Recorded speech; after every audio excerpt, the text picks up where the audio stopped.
As world population continues to grow, natural resources are under increasing pressure, threatening public health and social economic development.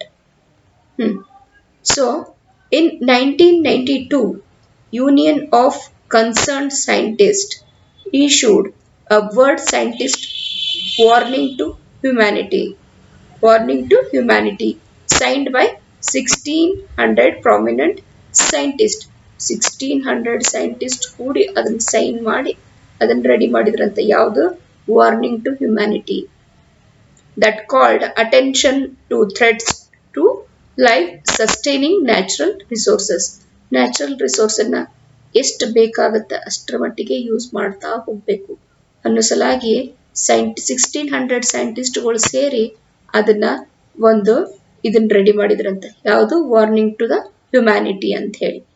Next one, 1993 a population summit of 58 of world's scientific academies voiced concern about the intertwined problems of rapid population growth, wasteful resources consumption, and environmental degradation and poverty. Okay, so what they are we will see one by one. Underlying determinants, that is one thing, and possible adverse health and safety consequence. It is how the problem arises and how it can be tackled, how it can be managed. We will see one by one. Inadequate water, quantity of quality. Quantity and quality, both we have to see when water is not sufficient. Sanitation, wastewater and excreta removal. It is very important. Sanitization ಮಾಡಲಿಲ್ಲ ಅಂತಂದ್ರೆ ಅದು ಎಲ್ಲ full ಕೆಟ್ಟದಾಗಿರೋ ನೀರನೇ ಬರ್ತಾ ಇರುತ್ತೆ, start ಆಗುತ್ತೆ. And solid waste disposable, ಅದಕ್ಕೆ ಹಸಿ ಕಸ, ಒಣ ಕಸ ಹಿಂಗೆ ಬೇರೆ ಮಾಡಿ ನಾವೆಲ್ಲ ಎದಕ್ಕೆ ಹಾಕೋದು? ಇಂಥವೆಲ್ಲ ಪ್ರಾಬ್ಲಮ್ಸ್ ಕ್ರಿಯೇಟ್ ಆಗುತ್ತೆ. ಅದರಿಂದ ಏನೇನಾಗುತ್ತೆ ಅದನ್ನ ನಿಮ್ಗೆ ಗೊತ್ತಿಲ್ಲ, ಆದ್ರೆ ನಾ ಹೇಳ್ತೀನಿ ಈಗ. ನೆಕ್ಸ್ಟ್, ಇಂಪ್ರಾಪರ್ ಹೈಜೀನ್, ಕೈ ಚೆನ್ನಾಗಿ ತಕ್ಕೊಳೋದೇ ಇಲ್ಲ, ಹೈಜೀನ್ ಇರೋಂಗಿಲ್ಲ. ಹ್ಯಾಂಡ್ ವಾಷಿಂಗ್ ಮಾಡ್ಕೊಳೋದು ತುಂಬ important. Due to all these problems only corona ಬಂದ್ಬಿಟ್ಟಿದೆ ಈಗ. Corona it is must and should is ಕೈನ ಕಂಟಿನ್ಯೂಸ್ ಆಗಿ ತೊಳಿತಾ ಇರಬೇಕು, ಫೇಸ್ ತೊಳ್ಕೊತಾ ಇರಬೇಕು, ಆ್ಯಂಡ್ ಸ್ಯಾನಿಟೈಸರ್ ಯೂಸ್ ಮಾಡಬೇಕು, ಮಾಸ್ಕ್ ಹಾಕೋಬೇಕು. Everything we have to do it properly. Next, ಇದೆಲ್ಲಾನು ಅಂಡರ್ಲೈನ್ ಡಿಟರ್ಮಿನೆಂಟ್ಸ್. ಇದು ಸರ್ಕಮ್ಸ್ಟೆನ್ಸಸ್ ಬಂತಂದ್ರ possible adverse health problems and safety consequence ಏನೇನು ತಗೋಬೇಕನ್ನೋದು ನಾವು ಹೇಳ್ತೀವಿ ಈಗ. That is diarrhoea and vector disease. ಅಂದ್ರೆ vector diseases like malaria and dengue, like that. Next point is improper water resource management, urban and rural area da improper water resource management irutte, including poor drainage ಚೆನ್ನಾಗಿರಲ್ಲ. ಏನಾಗುತ್ತೆ? Vector related diseases ಬರ್ತಾವು. For example malaria. Next one, crowded housing and poor ventilation of smoke. crowded housing ಅಂದ್ರೆ ಅದು proper ಆಗಿ planning ಆಗಿರಂಗಿಲ್ಲ. Residential areas ಅಗ್ದಿ congested ಏರಿಯಾದೊಳಗೆ ಆತಂದ್ರೆ ಏನು ಪ್ರಾಬ್ಲಮ್ ಆಗತ್ತಂತಲ್ಲೇ. Acute and chronic respiratory diseases ಅಂದರೆ ಉಸಿರಾಡೋಕ್ಕೆ ತೊಂದರೆ ಆಗುತ್ತೆ. ಅಕ್ಯೂಟ್ ಮತ್ತು ಕ್ರಾನಿಕಲ್ ಅಂದರೆ ತುಂಬ ವರ್ಷದಿಂದ ಒಂದು ಡಿಸೀಸ್ ಸ್ಟಾರ್ಟ್ ಆಗಿ ಅದು ಬಾಡಿನ ಡ್ಯಾಮೇಜ್ ಮಾಡ್ತಾ ಹೋಗುತ್ತೆ. That is known as Chronicle disease, including lung cancer from ಕೋಲ್, ಟೊಬ್ಯಾಕೊ, ಸ್ಮೋಕ್, ಇನ್ಹಲೇಷನ್. ಕೋಲ್ ಅಂದ್ರೆ ಈಗ ಕಂಜೆಸ್ಟೆಡ್ ಏರಿಯಾದಲ್ಲಿ ಏನಾಗುತ್ತೆ? ಜಾಸ್ತಿ ವೆಹಿಕಲ್ಸನ್ನು ನಾವು ಯೂಸ್ ಮಾಡ್ತೀವಿ. ವೆಹಿಕಲ್ಸ್ ಯೂಸ್ ಮಾಡಿದ್ರೆ ಏನಾಗುತ್ತೆ? ಕೋಲ್ ರಿಲೀಸ್ ಆಗ್ತಿರುತ್ತಲ್ಲೇ. ಜನರು ಎಷ್ಟಾಗ್ತಾರ ಅಷ್ಟೆಲ್ಲಾರು ಮತ್ ಈವ್ನಿಂಗ್ ಆಗ್ಲಿ ಮಾರ್ನಿಂಗ್ ಆಗ್ಲಿ ಯಾವ್ದೋ ಟೈಮ್ನಾಗ ಸ್ಮೋಕ್ನು ಮಾಡ್ತಿರ್ತಾರ. ಅದನ್ನು ಹೆಲ್ಪ್ ಮಾಡ್ಕೋಬೇಕಲ್ಲ. ಅದ್ರದಿಂತ್ರ ಈ ಪ್ರಾಬ್ಲಮ್ ಸ್ಟಾರ್ಟ್ ಆಗುತ್ತೆ ಎಲ್ಲಿ ಕ್ರೌಡೆಡ್ ಹೌಸಿಂಗ್ ಮತ್ತು ಪುವರ್ ವೆಂಟಿಲೇಷನ್ ಆಫ್ ಸ್ಮೋಕ್ ಇದ್ದಲ್ಲಿ. Next, exposure to vehicular and industrial air pollution ಏನಾಗುತ್ತೆ ಅಂತಲ್ಲಿ ರೆಸ್ಪಿರೇಟರಿ ಡಿಸೀಸ್ ಸ್ಟಾರ್ಟ್ ಆಗುತ್ತೆ. Some cancers and loss of IQ in childrens IQನ ಕಡಿಮೆ ಆಗ್ತಾ ಹೋಗುತ್ತೆ. ಕ್ಯಾನ್ಸರ್ ಸ್ಟಾರ್ಟ್ ಆಗುತ್ತೆ. ಎಷ್ಟು ವೆರೈಟೀಸ್ ಆಫ್ ಕ್ಯಾನ್ಸರ್ಸ್ ಬಂದ್ಬಿಟ್ಟಿದಾವ ಈಗ, ಹೌದಾ?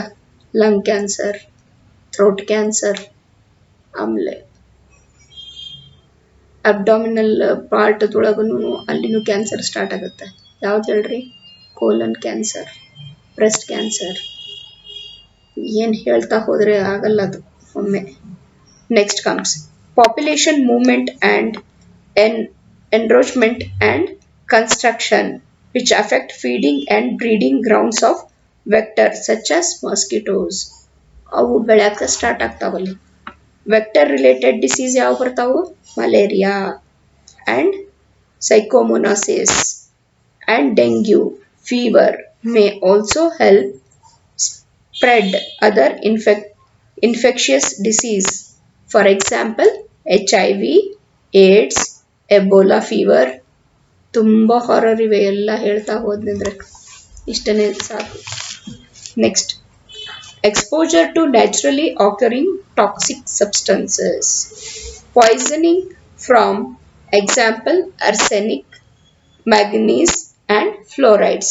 ಇದು ನೇಚರಲ್ಲಿ ನಮಗೆ ಜಾಸ್ತಿ ಇದು ಲಿಬರೇಟ್ ಆಗ್ತಾ ಇತ್ತಂದ್ರೆ ಹೆಲ್ತ್ ಪ್ರಾಬ್ಲಮ್ ಸ್ಟಾರ್ಟ್ ಆಗುತ್ತೆ.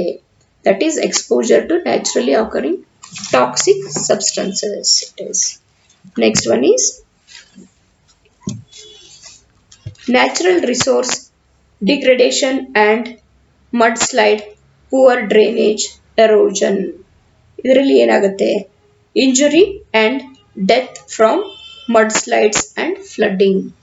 ಈಗ ಹಿಲ್ಲಿ ರೀಜನ್ಸ್, ಆ ರೀಜನ್ ಅಲ್ಲಿ ಕಂಟಿನ್ಯೂಸ್ ರೈನ್ಫಾಲ್ ಆಗೋದ್ರಿಂದ ಏನಾಗುತ್ತೆ? ಡ್ಯೂ ಟು ಹೆವಿ ರೈನ್ಫಾಲ್ ಗುಡ್ಡಗಳೆಲ್ಲ ಕುಸಿಯಕ್ಕೆ ಸ್ಟಾರ್ಟ್ ಆಗುತ್ತೆ. ಫ್ಲಡ್ಡಿಂಗ್ ಮತ್ತು ಮಡ್ ಸ್ಲೈಡ್ಸ್ ಸ್ಟಾರ್ಟ್ ಆಗ್ತೈತೆ ಅಲ್ಲಿ. ಗೊತ್ತಾಗಲ್ಲ, ಜನರೆಲ್ಲರೂ ಇರ್ತಾರ ಪಾಪ, ಅಂತದ್ರ ಮೇಲೆ ಮಣ್ಣೆಲ್ಲ ಕುಸಿದು ಬಿದ್ದು ಜನರು ಸತ್ತೇ ಹೋಗ್ಬಿಡ್ತಾರೆ. Had seen in the TVs also. Next, climate change partially from combustion of greenhouse gases in transportation, industries and poor energy conservation in housing, fuel, commerce, industries. ಅಲ್ಲಿ ಏನಾಗುತ್ತೆ? ಹಂಗಾದ್ರೆ ಏನಾಗುತ್ತೆ? Injury or death from. Extreme heat ಆಗುತ್ತೆ, cold, storm, floods, fires. Indirect effect ಏನಾಗುತ್ತೆ? Spread of vector borne disease ಅಲ್ಲೇ start ಆಗೋದು. And aggravation of respiratory disease start ಆಗುತ್ತೆ. Population dislocation, water pollution from sea level rises. Water pollution ಅನ್ನು start ಆಗುತ್ತೆ, sea level ಇಂತ್ರನ rise ಆಗುತ್ತದೆ. Next, the last one, ozone depletion from the industrial and commercial activity. ಇದು ಆಯ್ತಂದ್ರೆ ozone layer ಯಾಕೆ important? ಅದು ozone layer ಅದು clear ಆಗಿರ್ಬೇಕು, ಅದಿಲ್ಲಂದ್ರೆ ಪ್ರಾಬ್ಲಮ್ ಆಗ್ತೈತಿ ಅಂತ ಹೇಳಿ ಹೇಳ್ತಿರ್ತೀವಿ. ಅಂತಂದ್ರೆ ಏನಾಗುತ್ತೆ ನೋಡ್ರಿ, ಇಲ್ಲಿ ಸ್ಕಿನ್ ಕ್ಯಾನ್ಸರ್ ಬರುತ್ತೆ, ಕ್ಯಾಟರಾಕ್ಟ್ಸ್ ಅಂದ್ರೆ ಕಣ್ಣಿಂದ ತ್ರಾಸ ಆಗುತ್ತೆ.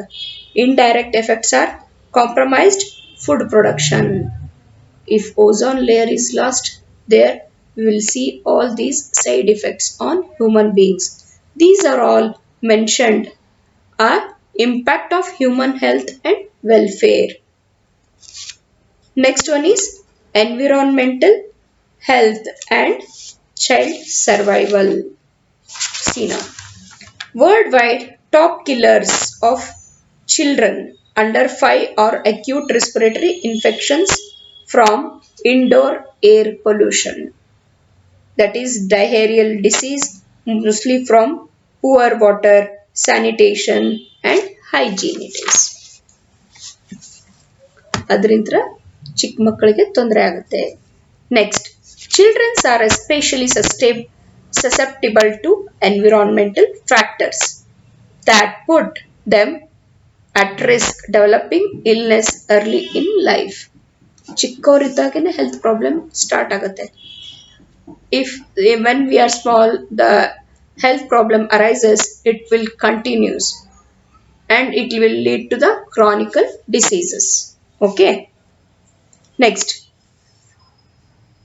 malnutrition ಅಂದ್ರೆ ಚೆನ್ನಾಗಿರೋ ಆಹಾರ ತಿಂತಿರಂಗಿಲ್ಲ ಚಿಕ್ಕ ಮಕ್ಕಳು. The condition that occurs when body does not get enough nutrients. Enough nutrients ಇರುವಂತ ಆಹಾರನ ತಿನ್ಲಿಲ್ಲ ಅಂದ್ರೆ that is known as malnutrition. Is an important contribution to child mortality. ಮಕ್ಕಳಿಗೆ ಚೆನ್ನಾಗಿರೋ ಆಹಾರ ಕೊಡ್ಬೇಕಂತಾರಲ್ಲ ಇದಕ್ಕೆ. Okay. Next, the World Health Organization WHO recently included that about 50% of the consequence of malnutrition are in fact caused by the inadequate water and sanitation provision and poor hygienic practice. ಎಲ್ಲಾನು ಇದರಿಂದನೇ ಏನಾಗುತ್ತೆ, malnutrition start ಆಗುತ್ತೆ. Next, one more reason, that is poor water and sanitation access. ಚೆನ್ನಾಗಿರೋ ನೀರು ಕುಡಿಲಿಲ್ಲ, sanitise ಮಾಡಿರಲಿಲ್ಲ ಅಂತಂದ್ರೆ ತುಂಬಾ ತೊಂದರೆ ಆಗುತ್ತೆ. ಅಲ್ಲಿಂತ್ರನ ಹೆಲ್ತ್ ಪ್ರಾಬ್ಲಮ್ ಅರೈಸ್ ಆಗೋದು.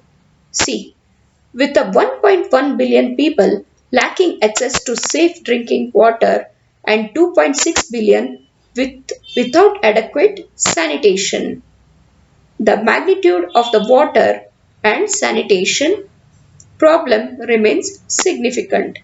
ಜಾಸ್ತಿ ಆಗ್ತಾ ಹೋಗುತ್ತೆ ಪ್ರಾಬ್ಲಮ್.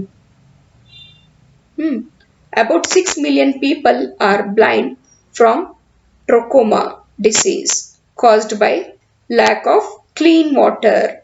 ಆ ಕ್ಲೀನ್ ವಾಟರ್ ಸಿಗ್ಲಿಲ್ಲ ಅಂತಂದ್ರೆ 6 million people ಅದರಿಂದ ಡಿಸೀಸ್ ಬಂದೈತಂತ, ಕ್ಲೀನ್ ವಾಟರ್ ಕುಡಿಲಾರ್ದಕ್ಕ. That is trachoma. It is the disease name. Combined with the poor hygiene practice. Poor hygiene practice ಇರುತ್ತಲ್ಲ ಅದು. ಆಮೇಲೆ indoor air pollution. Indoor air pollution ಯಾವುದು? Indoor air pollution much less publicised source of poor health. Okay.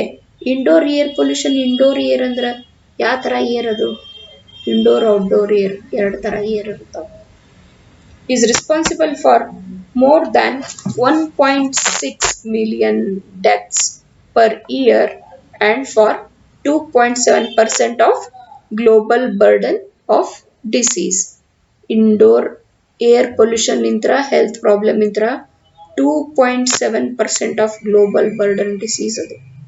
It is estimated that half of the world population, mainly in developing countries, use solid fuels, biomass and coal.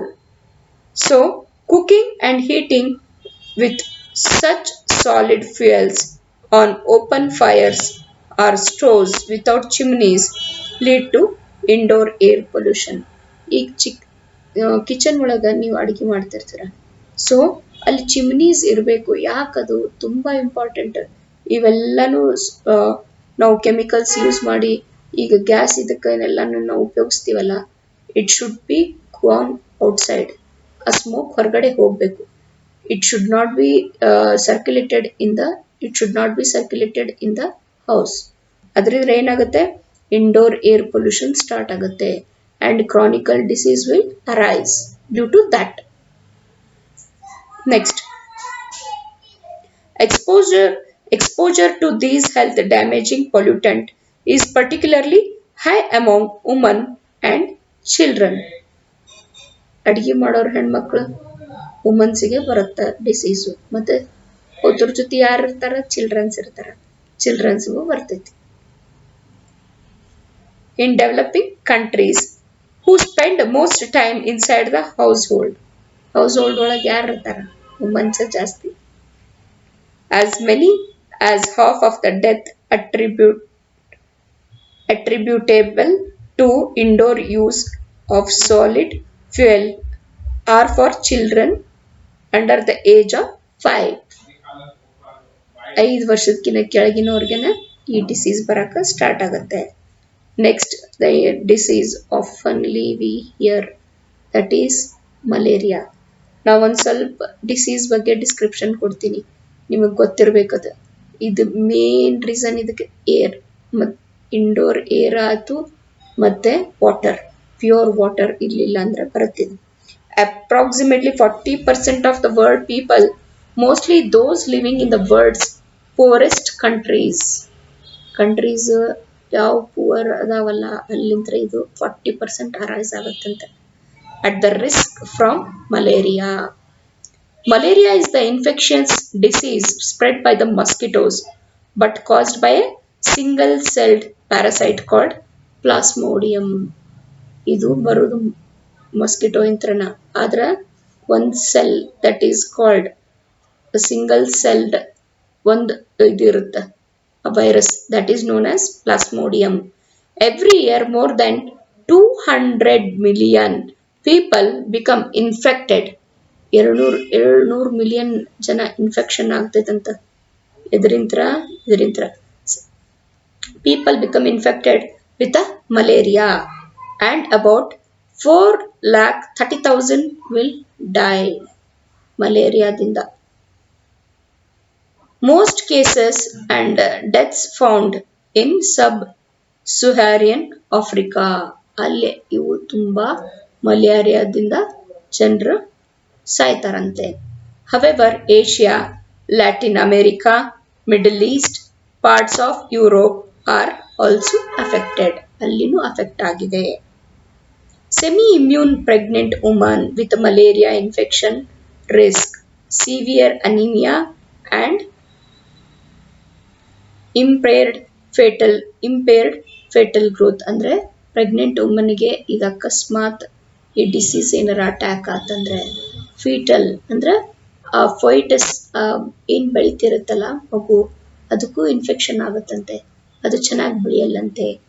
Next, even if they show no signs of acute clinical disease, an estimated 10,000 women and 20,000 infants die annually as result of malaria. ನೋಡ್ರಿ, 10,000 ಹೆಣ್ಮಕ್ಳು, 20,000 ಸಣ್ಣ ಮಗು ಈ ಪ್ರತಿ ವರ್ಷನೂ ಈ ಒಂದು disease ಇಂದ ಪ್ರೆಗ್ನೆಂಟ್ ವುಮನ್ಸ್ ಸಾವಿಗೆ ಈಡಾಗ್ತಾರಂತೆ ಮಲೇರಿಯಾ ಡಿಸೀಸ್ಗೆ. ನೆಕ್ಸ್ಟ್, ಎಮರ್ಜಿಂಗ್ ಡಿಸೀಸ್ ಅಂದ್ರೆ ಹೊಸವು ಹುಟ್ಟುತ್ತಾ ಇವೆ, ಬರ್ತಾ ಇವೆ ಡಿಸೀಸ್ ಯಾವುವು. Emerging and re-emerging disease have been defined an infectious disease humans whose occurrence during the past 2 decades has substantially increased the over threatens to increase in the near future. ಇವು emerging disease ಇದೆ ಅಲ್ಲ, ತಿಳ್ಕೊಂಡಷ್ಟು ಭಯ ಬರುತ್ತೆ, but we have to tell. Okay, next examples of include Ebola virus.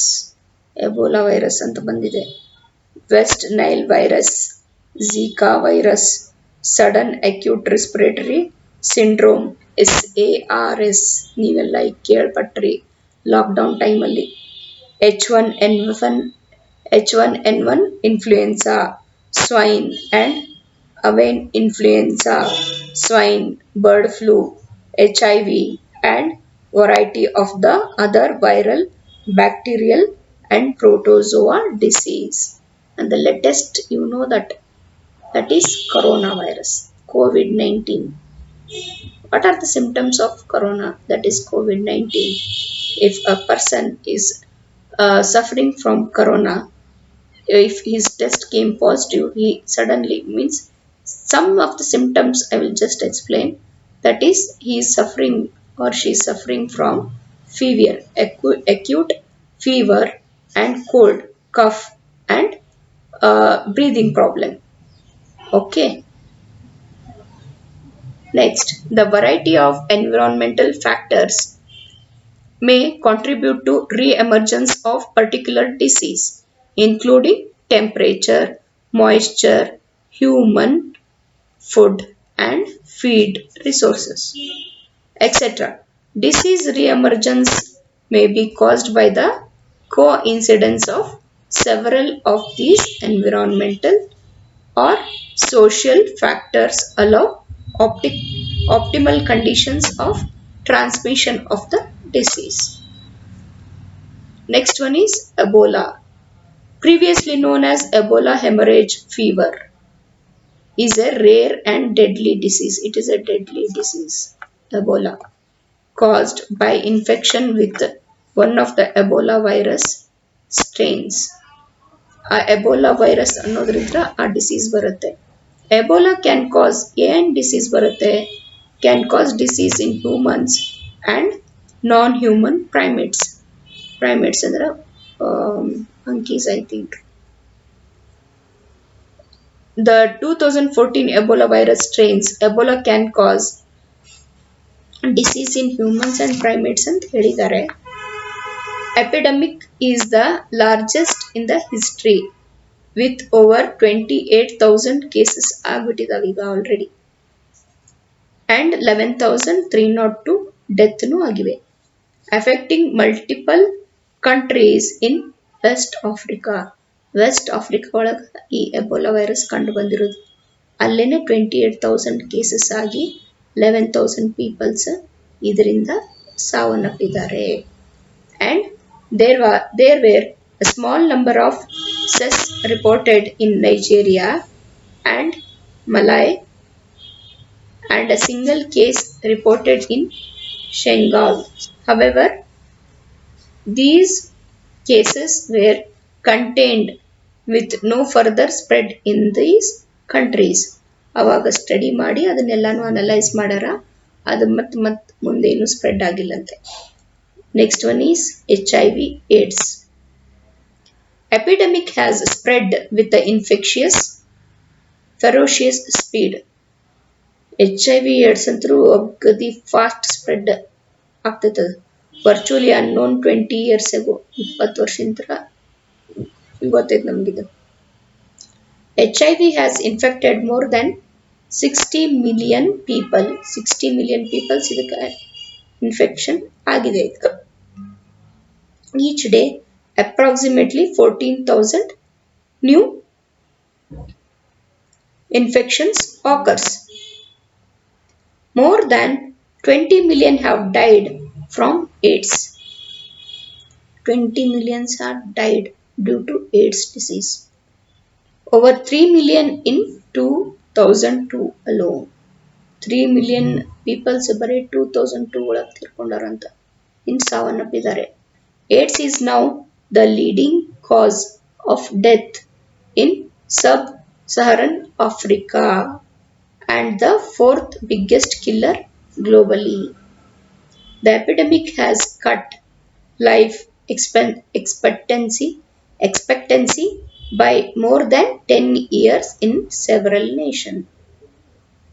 Life the expectancy ಎಷ್ಟಿರುತ್ತೆ, 10 ವರ್ಷ. It seems likely that a wide variety of infectious disease have affected human population. ಈ emerging disease, Ebola, HIV ಇವೆಲ್ಲ emerging diseases ಏನದಾವಲ್ಲ, thousands of ಲೈವ್ಸನ್ನ infection ಮಾಡಿ ತ್ರಾಸ್ ಮಾಡ್ಯಾವು. ಆಮೇಲೆ expanding human population have increased the potential for transmission of infectious disease.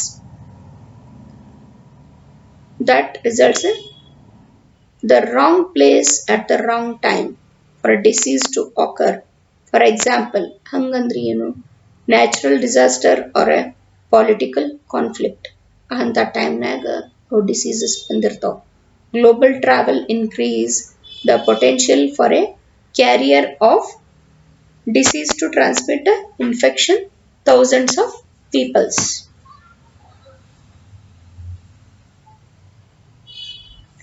Next, steps to control population in India. ಎಷ್ಟು ಸತ ಹೇಳಬೇಕು, ಎಷ್ಟು ಇದನ್ನು ಮಾಡಬೇಕು. ಏನ್ ಹೇಳಿದ್ರೆ ಏನಾಗುತ್ತ ಏನು ಆಗೋಲ್ತು ಹಂಗನ ಆಗಾಕತ್ತ ಒಟ್ಟೆ ಪಾಪ್ಯುಲೇಷನ್ ಎಕ್ಸ್ಪ್ಲೋಷನ್ ಆಗ್ತಾ ಇದೆ ಅಲ್ಲ. Let us see what are the steps.